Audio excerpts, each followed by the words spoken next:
Welcome to Autism Tips and Tools, where we highlight the best practical guidance from previous episodes of Autism Knows No Borders. Whether you're a self-advocate, a family member, or a service provider, there's something here for you. I'm Rachel Harmon, a professional in the field of autism services, outreach, and advocacy. And the following clip is from my conversation with Anthony Ianni, an autistic self-advocate, motivational speaker, and former basketball star. Anthony was the first ever NCAA Division I college basketball player with autism, playing for Michigan State University. Here's Anthony talking about how being autistic affected his relationship with his teammates. So I'll start from high school. So when I was brought up my sophomore year for varsity, I think there was only one guy on our team that knew about me being on the autism spectrum, and he went to the same elementary school as me, and he lives like a block over from where my parents live. And so we knew each other, from elementary school, and then we went to two different middle schools because when I was growing up, Okemos Public Schools had two different schools. It was Kinawa or Chippewa. So if you went to the same elementary school, if you went to a certain elementary school, you go to Kinawa. If you went to another certain elementary school, you go to Chippewa. So my mom worked at Chippewa. So I went there instead of Kinawa, where I was supposed to go. So I didn't see a lot of those guys I went to elementary school until I got to high school. And so my sophomore year, only one guy on the team knew about, my diagnosis. And then as the year went on, we would have team dinners and everything. And so my mom and our all-state point guard's mom, they were teaming up for team dinner one night. And so I guess the conversation just happened between my mom and Mrs. Jones, Jonathan Jones's mom. He's our all-state, all-star point guard. And so the conversation just happened. And so the next day, Jonathan's taking me under his wing right away. And then I had a group of older guys who were just, they were my big brothers. They took me under their wing. They showed me the ropes. I'm in the hallways of school hanging out with them, just having conversations with them because they knew that, again, there were things that I said and did that they didn't understand. But then once Jonathan's mom and my mom had that conversation, he understood why. Other guys on the team started to understand why too. And so that's why, the 2 years I had on varsity with those guys who were older than me, it's what made it special because they understood it. And they knew that if something got to me and it bugged me, then one of them would just be like, hey, just back off, back off on Anthony for a minute. You could tell it's bothering him, like just let it be. But that's what made our locker room chemistry so great was that we could joke with each other, but if somebody takes it a little too far, then one of us isn't afraid to say, hey, just back off. We don't want to do that. And so, but then when I got to college, because again, I was recruited by all these different schools, Michigan State, Michigan, Notre Dame, Wisconsin, Purdue, Valparaiso, Indiana, Purdue, Fort Wayne, Division II schools like Grand Valley State, Ferris State, Northwood, and so on and so forth. So a lot of those coaches that recruited me, they had an idea. They knew about my autism.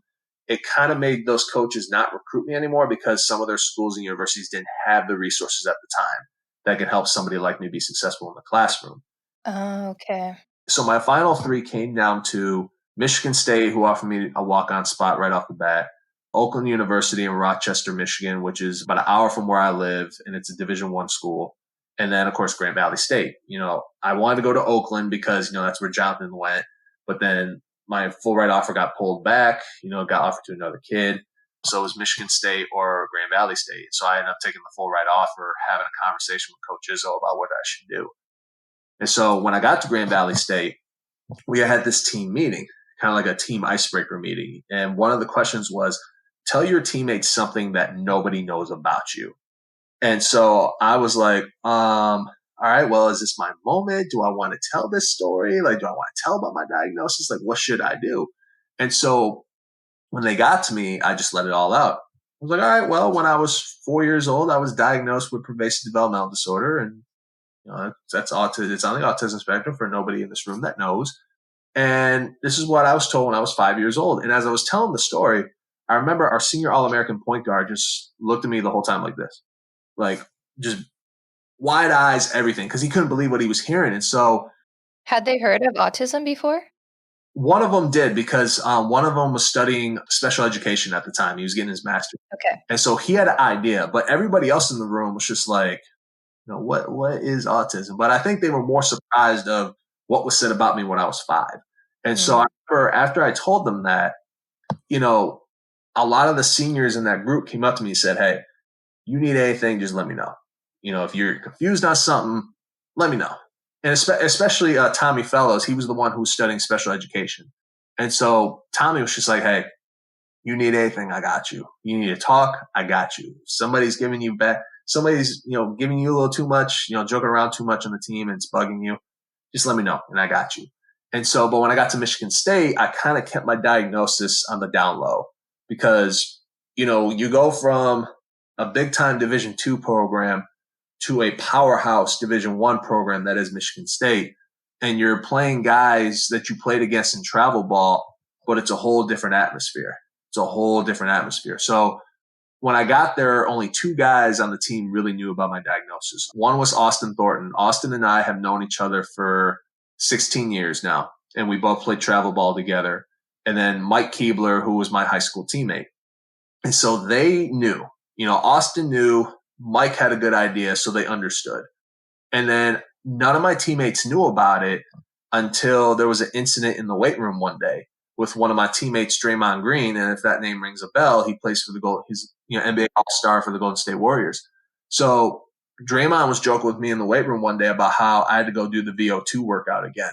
And for those of you watching and listening to this that don't know what the VO2 workout is, the VO2 is a way of measuring your endurance, sometimes your body fat, your sugar levels, your oxygen, et cetera, et cetera. So when you go to a certain school for athletics, you have to do the VO2 workout as a freshman and then you're done. So just to measure your endurance.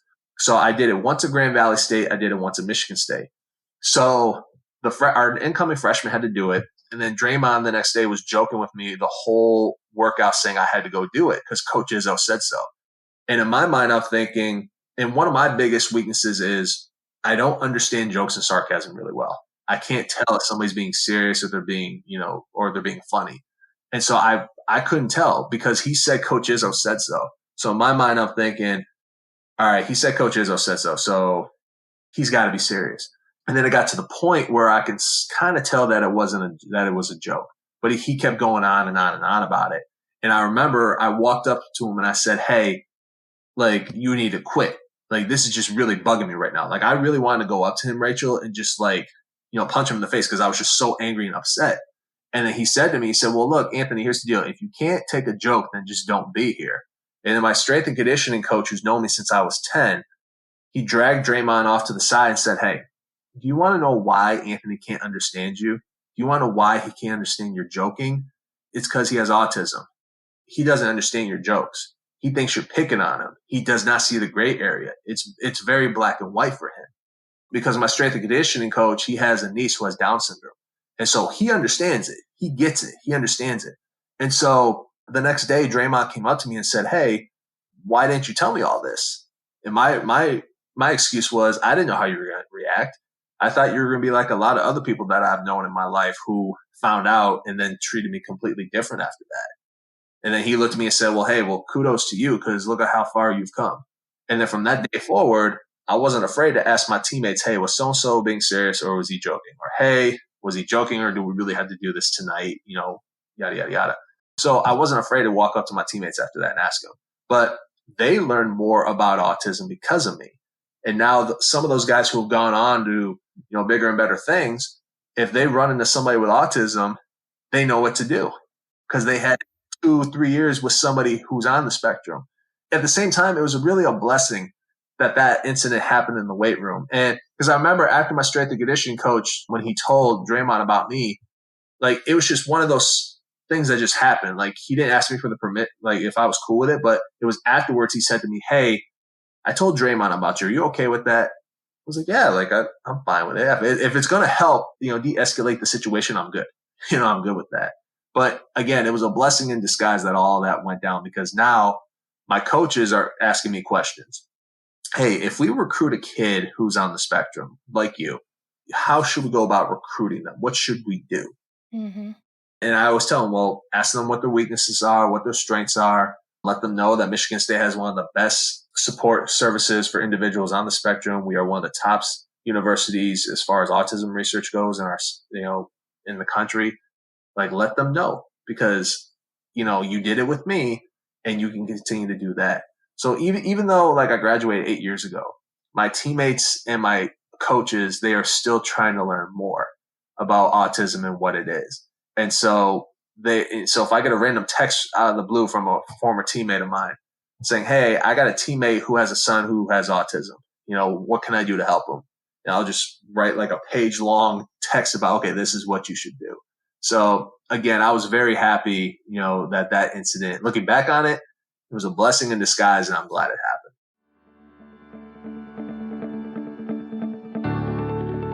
Thanks for tuning in to Autism Knows No Borders. Would you like to hear about how Anthony's experiences being bullied compelled him to become a motivational speaker?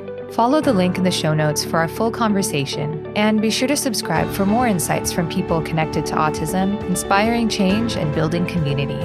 Let's work together to transform how the world relates to autism. Thanks for listening. Take care.